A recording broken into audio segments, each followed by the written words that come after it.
What is up, everyone? Are you looking for a recipe to make some hot chili oil? Well, look no further. I got the recipe just for you. Be sure to hit the subscription button and let's get started. First, you want to heat up your oil. Next, we have diced up garlic, about 1.5 tablespoons of red crushed chili peppers,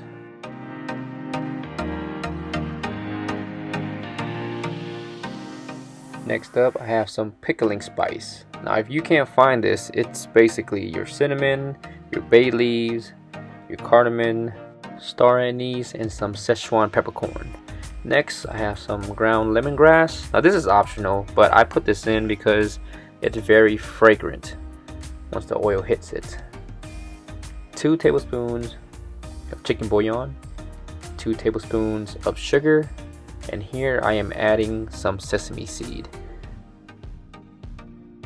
Now you're going to want to give everything a good mix so that way the oil can penetrate through every single ingredient, and it's going to release such a wonderful, beautiful fragrance into the air. Let's listen to the oil sizzle.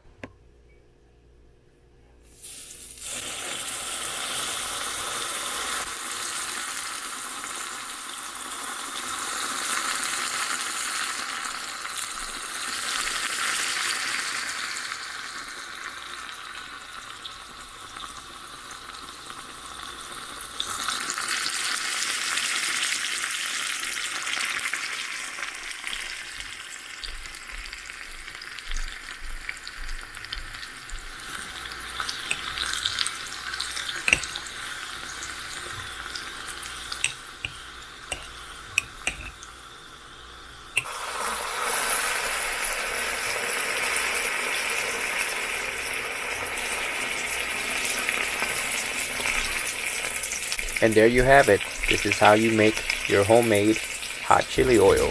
You can toss this with your noodles, your dumplings, eggplants, the list goes on. Well, if you like this video, be sure to give this video a thumbs up and be sure to subscribe, and I'll see you next time.